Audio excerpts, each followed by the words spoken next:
MPSC paper फुटी प्रकरणात अचानक नंदुरबारचं नाव समोर आलं आणि त्यानंतर संपूर्ण महाराष्ट्रात एकच खळबळ उडाली. कारण आतापर्यंत जुओ नंदुरबार जिल्हा फक्त आदिवासी भाग, शेती आणि विकासाच्या प्रश्नांवर चर्चेत यायचा. त्याच जिल्ह्याचं नाव आता थेट एमपीएससी पेपर फुटीच्या गंभीर आरोपांमध्ये समोर आलं आहे. आमदार रोहित पवार यांनी पत्रकार परिषद घेत काही कथित पुरावे सादर करत नंदुरबारमधील एका कोचिंग अकॅडमीवर गंभीर आरोप केले आहेत. एका बाजूला लाखो विद्यार्थी दिवस रात्र मेहनत करून स्पर्धा परीक्षेची तयारी करत असताना दुसरीकडे नंदुरबारमधून समोर आलेल्या या धाग्यामुळे राज्यभरात मोठी चर्चा सुरू झाली आहे.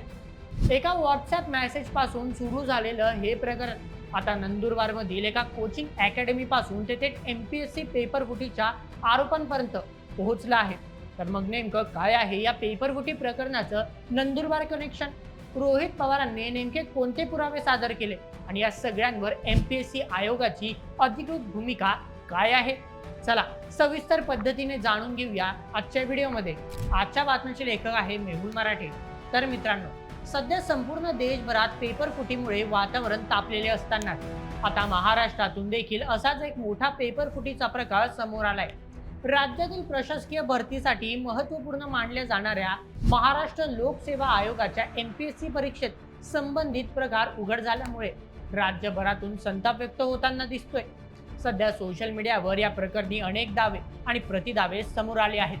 परंतु सर्वात आधी या संपूर्ण प्रकरणाची सुरुवात नेमकी कुठून झाली हे समजून घेऊया. या प्रकरणाचा धागा जर अगदी सुरुवातीपासूनच पकडला तर सर्वात आधी यादीत नाव येतं ते नंदुरबारचं. कारण रोहित पवार यांनी नंदुरबारमधील एका कोचिंग अकॅडमीवर या पेपर फुटी संदर्भात गंभीर आरोप केलेले आहेत. तर चला सर्वात आधी हे संपूर्ण प्रकरण व्यवस्थितपणे समजून घेऊया. मित्रांनो, महाराष्ट्र लोकसेवा आयोग अर्थातच एमपीएससीने घेतलेल्या ड्रग्ज इन्स्पेक्टर भरती परीक्षेत हा संपूर्ण प्रकार उघडीस आला. राज्यातील अनेक विद्यार्थ्यांनी ही परीक्षा दिली होती. विद्यार्थ्यांसाठी परीक्षा म्हणजे त्यांच्या करिअरचा अत्यंत महत्त्वपूर्ण टप्पा होता. म्हणूनच ज्यावेळी अशा परीक्षांबाबत कोणताही संशय व्यक्त केला जातो तेव्हा त्याचा परिणाम थेट विद्यार्थ्यांच्या भविष्यावर आणि त्यांच्या व्यवस्थेवरील विश्वासावर होतो. याच संदर्भात राष्ट्रवादी काँग्रेस शरद पवार पक्षाचे आमदार रोहित पवार यांनी एक पत्रकार परिषद घेत अनेक गंभीर आरोप केले आहेत. त्यांच्या म्हणण्यानुसार ही परीक्षा सुरू होण्यापूर्वी प्रश्नपत्रिकेतील काही प्रश्न व्हॉट्सअपद्वारे विद्यार्थ्यांपर्यंत पोहोचवले जात असल्याचा धक्कादायक दावा करण्यात आला.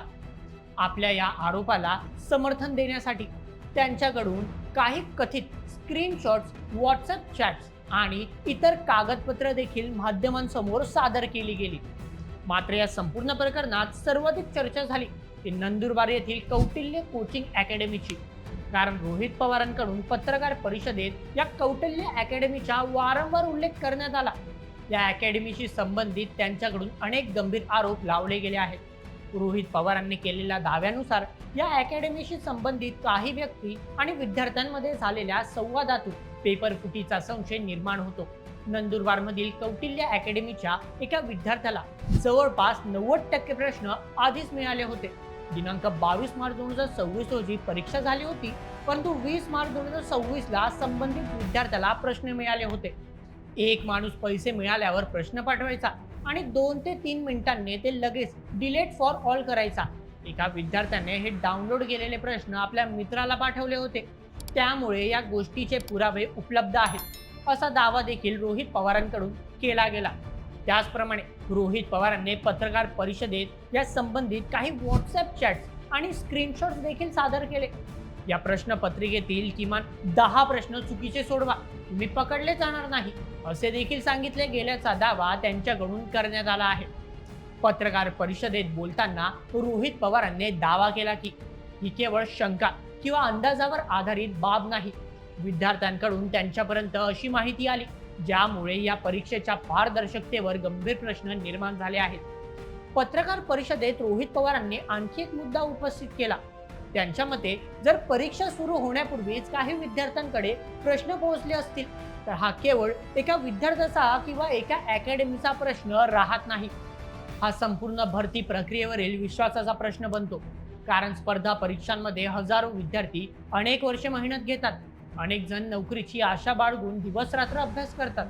अशा परिस्थितीत जर कोणाला आधीच प्रश्नपत्रिकेची माहिती मिळत असेल तर प्रामाणिकपणे परीक्षा देणाऱ्या विद्यार्थ्यांवर मोठा अन्याय होऊ शकतो, असा मुद्दा त्यांनी मांडला.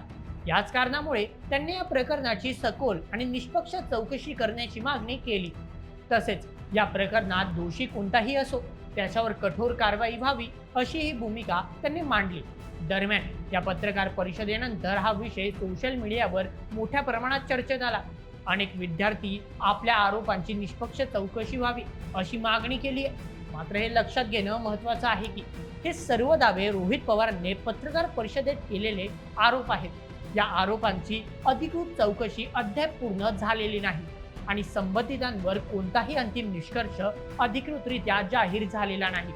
आता या प्रकरणाचे बार्शी कनेक्शन देखील जाणून घेऊयात. रोहित पवारांनी असा देखील दावा केला की बार्शी येथील एका नायब तहसीलदाराच्या मुलाला 13वा रँक आणि मुलीला 16वा रँक आला आहे.